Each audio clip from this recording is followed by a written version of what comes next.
네, 문재인 정부 첫 외교수장으로 임명된 강경화 신임 장관. 야권은 강도 높은 대여 투쟁을 경고했지만 강경화 장관 오늘 밝은 얼굴로 일정을 소화했습니다. 영상으로 먼저 확인해 보시겠습니다.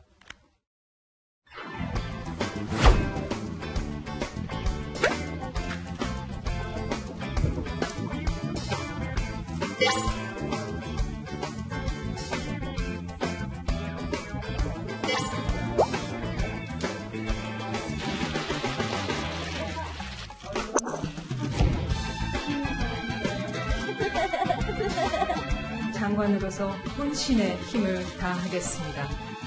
여러분과 함께 새로운 지평을 열어나갈 생각에 가슴이 벅차옵니다.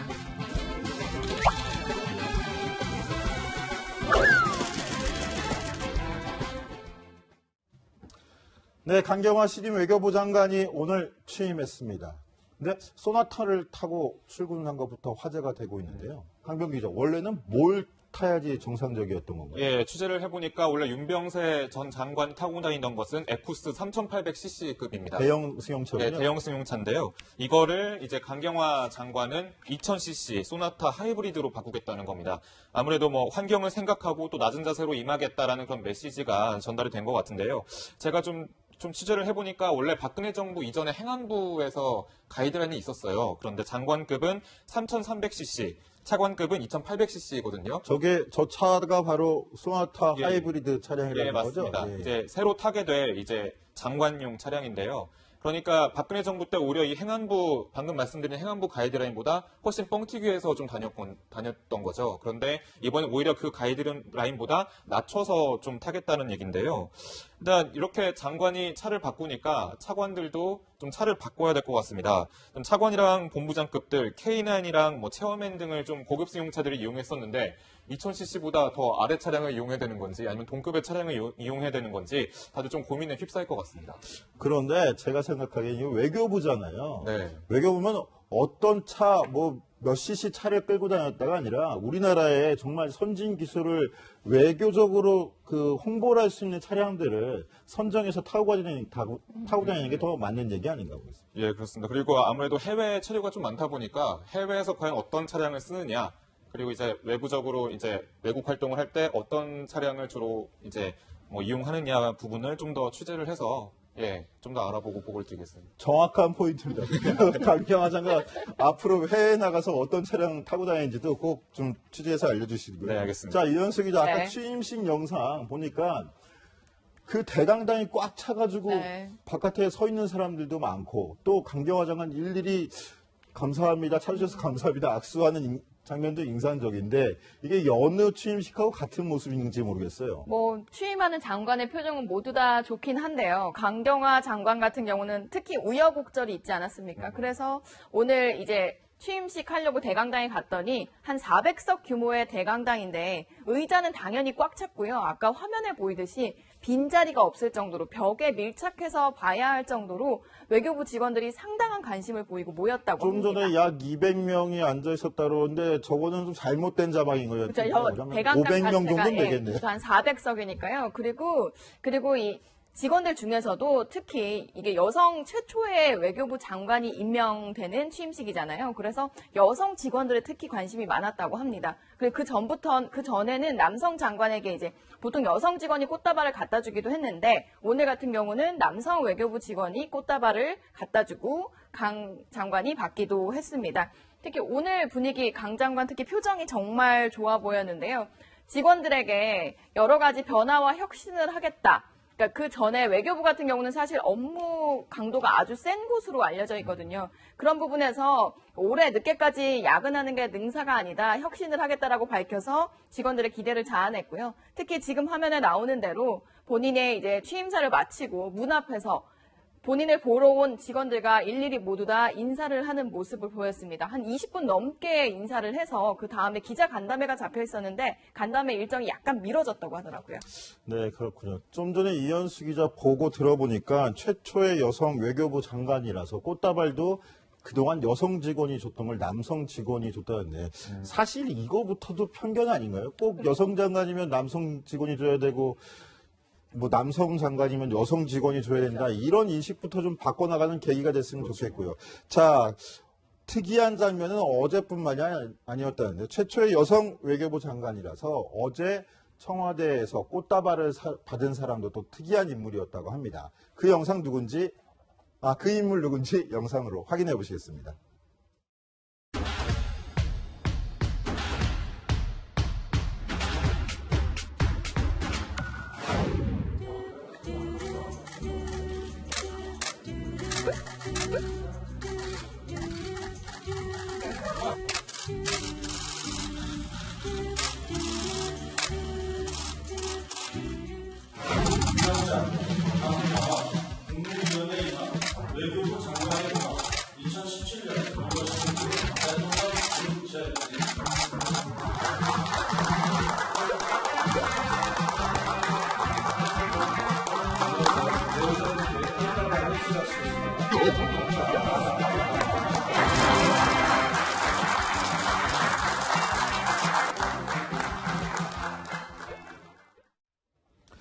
네, 바로 강경화 외교부 장관의 남편이죠. 이일병 연세대 명예교수인데요. 네. 약간 좀 결면 작은 표정도 좀 인상적이네요. 네, 우선 이 영상을 보면 알 수 있듯이 얼굴이 좀 약간 상기된 표정, 좀 약간 빨개진 표정이었고요.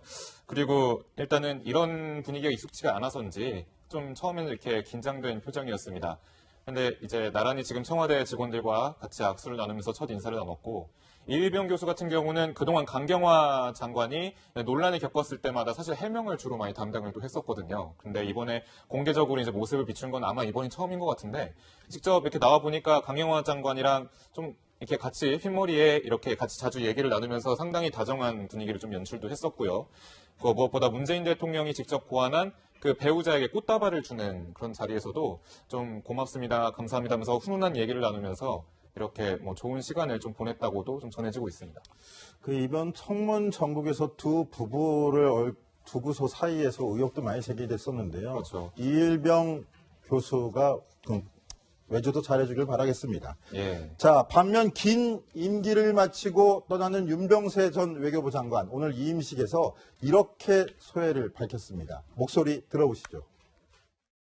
동료들 한 분이 고운 시인의 식귀, 내려갈 때 보았네, 올라갈 때 보지 못한 그 꽃이라는 짧은 시를 읽혔는데, 요즘은 나이가 들고 여성 호르몬이 많이 나와서 그런지 조그마한 것에서도 의미를 잃게 되는 것 같습니다.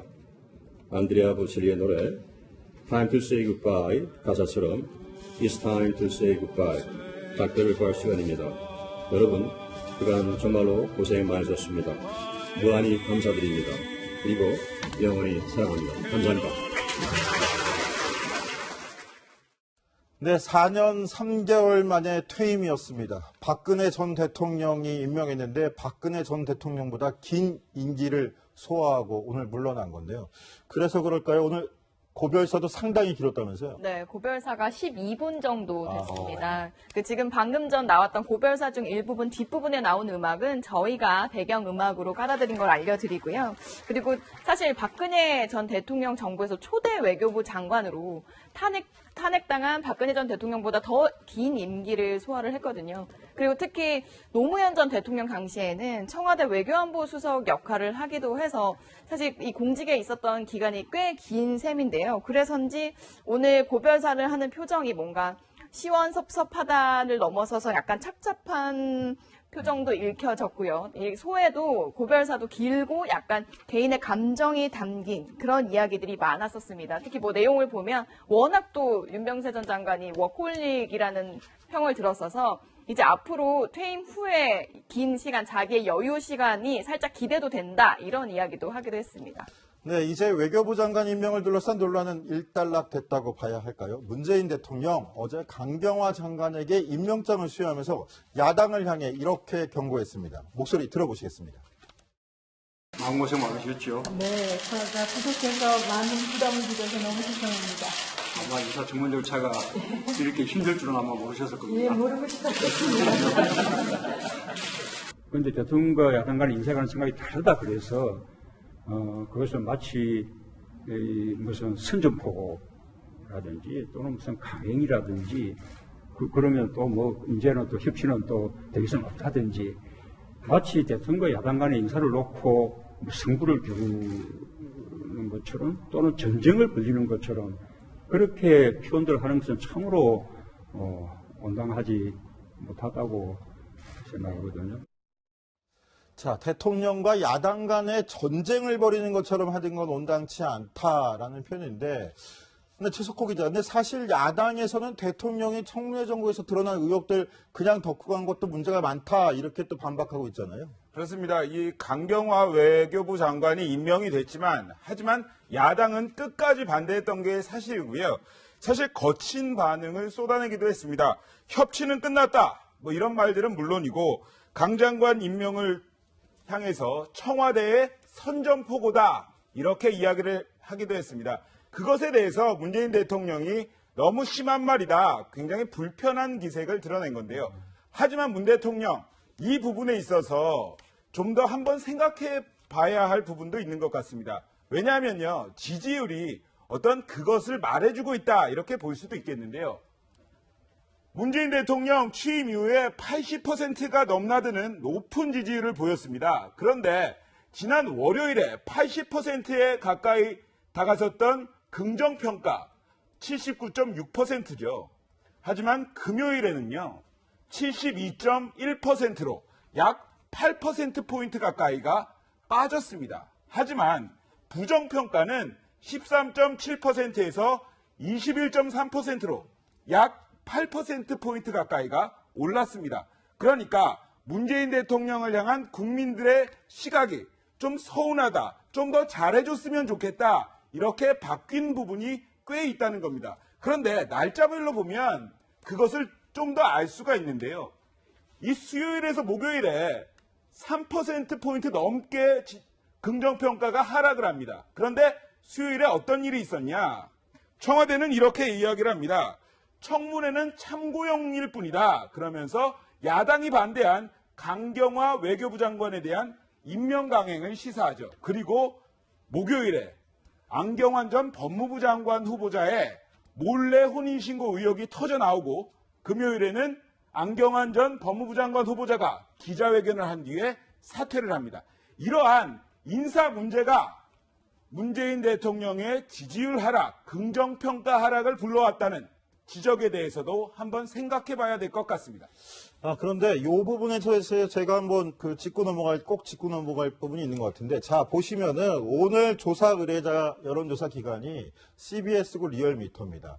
이 여론조사 자체는 지난주에도 이미 70%대로 문재인 대통령 지지율이 내려왔었거든요. 그런데 다른 여론조사 기관이죠. 한국갤럽 여론조사 같은 경우에는 지난주 금요일에도 문재인 대통령의 대한 지지율이 80%를 그대로 유지를 하고 있어요. 그러니까 한쪽 여론조사 결과, 물론 추이를 보여드리려고 저 여론조사를 사용한 건 알겠는데, 다른 여론조사도 있다라는 건 분명히 적시를 하고 넘어갈 필요가 있어서 말씀을 드리겠습니다.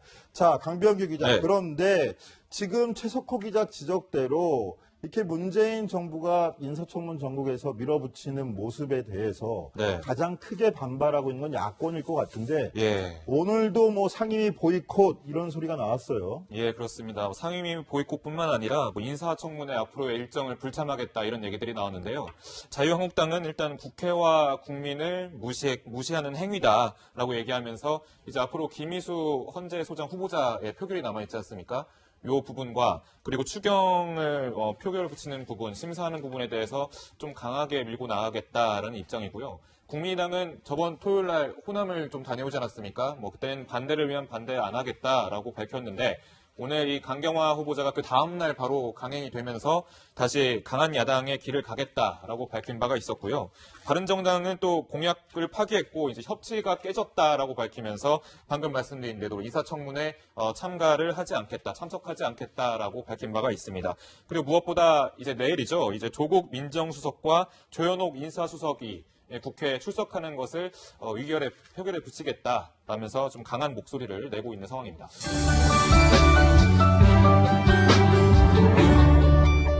장관이라서 꽃다발도 그동안 여성 직원이 줬던 걸 남성 직원이 줬다는데, 사실 이거부터도 편견 아닌가요? 꼭 여성 장관이면 남성 직원이 줘야 되고, 뭐 남성 장관이면 여성 직원이 줘야 된다. 이런 인식부터 좀 바꿔나가는 계기가 됐으면 좋겠고요.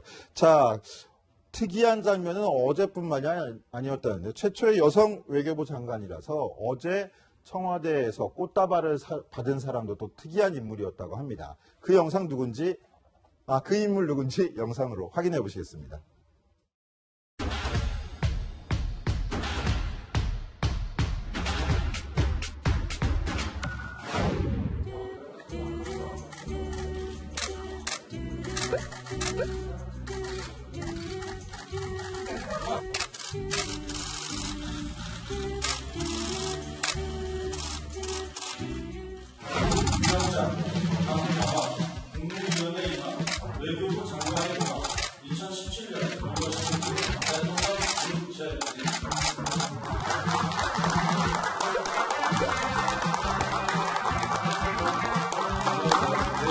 몇 cc 차를 끌고 다녔다가 아니라 우리나라의 정말 선진 기술을 외교적으로 그 홍보를 할 수 있는 차량들을 선정해서 타고 다니는 게 더 맞는 얘기 아닌가 보겠습니다. 예, 그렇습니다. 그리고 아무래도 해외 체류가 좀 많다 보니까 해외에서 과연 어떤 차량을 쓰느냐, 그리고 이제 외부적으로 이제 외국 활동을 할 때 어떤 차량을 주로 이제 뭐 이용하느냐 부분을 좀 더 취재를 해서 좀 더 알아보고 보고를 드리겠습니다. 정확한 포인트입니다.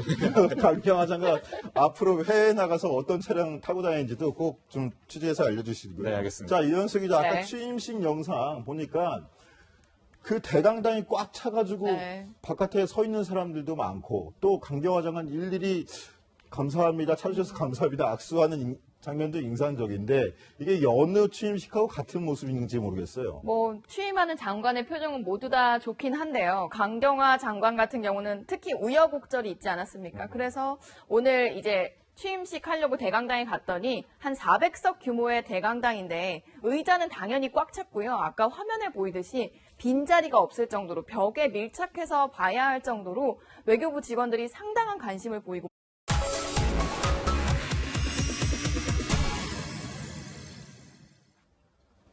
네, 문재인 정부 첫 외교수장으로 임명된 강경화 신임 장관. 야권은 강도 높은 대여 투쟁을 경고했지만 강경화 장관 오늘 밝은 얼굴로 일정을 소화했습니다. 영상으로 먼저 확인해 보시겠습니다.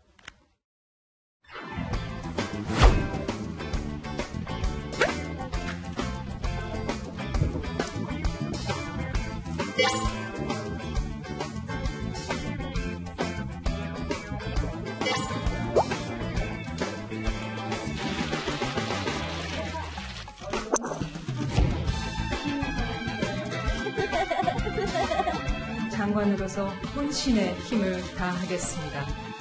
여러분과 함께 새로운 지평을 열어나갈 생각에 가슴이 벅차옵니다.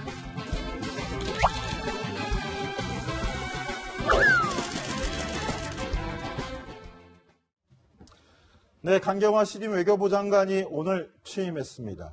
근데 소나타를 타고 출근한 것부터 화제가 되고 있는데요. 모였다고 좀 전에 합니다. 약 200명이 앉아 있었다고 그러는데 저거는 좀 잘못된 자막인 거예요. 그렇죠. 대강당 500명 정도는 자체가 되겠네요. 한 400석이니까요. 그리고 이 직원들 중에서도 특히 이게 여성 최초의 외교부 장관이 임명되는 취임식이잖아요. 그래서 여성 직원들에 특히 관심이 많았다고 합니다. 그리고 그 전에는 남성 장관에게 이제 보통 여성 직원이 꽃다발을 갖다 주기도 했는데 오늘 같은 경우는 남성 외교부 직원이 꽃다발을 갖다 주고 강 장관이 받기도 했습니다. 특히 오늘 분위기 강 장관 특히 표정이 정말 좋아 보였는데요. 직원들에게 여러 가지 변화와 혁신을 하겠다. 그러니까 그 전에 외교부 같은 경우는 사실 업무 강도가 아주 센 곳으로 알려져 있거든요. 그런 부분에서 올해 늦게까지 야근하는 게 능사가 아니다, 혁신을 하겠다라고 밝혀서 직원들의 기대를 자아냈고요. 특히 지금 화면에 나오는 대로 본인의 이제 취임사를 마치고 문 앞에서 본인을 보러 온 직원들과 일일이 모두 다 인사를 하는 모습을 보였습니다. 한 20분 넘게 인사를 해서 그 다음에 기자 간담회가 잡혀 있었는데 간담회 일정이 약간 미뤄졌다고 하더라고요. 네, 그렇군요. 좀 전에 이현수 기자 보고 들어보니까 최초의 여성 외교부 장병 기자 원래는 뭘 타야지 정상적이었던 건가요? 예, 취재를 해보니까 원래 윤병세 전 장관이 타고 다니던 것은 에쿠스 3800cc급입니다. 대형 승용차군요. 네, 대형 승용차인데요. 이거를 이제 강경화 장관은 2000cc 소나타 하이브리드로 바꾸겠다는 겁니다. 아무래도 뭐 환경을 생각하고 또 낮은 자세로 임하겠다라는 그런 메시지가 전달이 된 것 같은데요. 제가 좀 취재를 해보니까 원래 박근혜 정부 이전에 행안부에서 가이드라인이 있었어요. 그런데 장관급은 3300cc, 차관급은 2800cc거든요. 저 차가 바로 소나타 예. 하이브리드 차량이라는 예, 맞습니다. 거죠? 예. 이제 새로 타게 될 이제 장관용 차량인데요. 그러니까 박근혜 정부 때 오히려 이 행안부, 방금 말씀드린 행안부 가이드라인보다 훨씬 뻥튀기해서 좀 다녔던 거죠. 그런데 이번에 오히려 그 가이드라인보다 낮춰서 좀 타겠다는 얘기인데요. 일단 이렇게 장관이 차를 바꾸니까 차관들도 좀 차를 바꿔야 될 것 같습니다. 차관이랑 본부장급들 K9이랑 뭐 체어맨 등을 좀 고급 승용차들을 이용했었는데 2000cc보다 더 아래 차량을 이용해야 되는 건지 아니면 동급의 차량을 이용해야 되는 건지 다들 좀 고민에 휩싸일 것 같습니다. 그런데 제가 생각하기에는 이거 외교부잖아요. 네. 외교부면 어떤 차,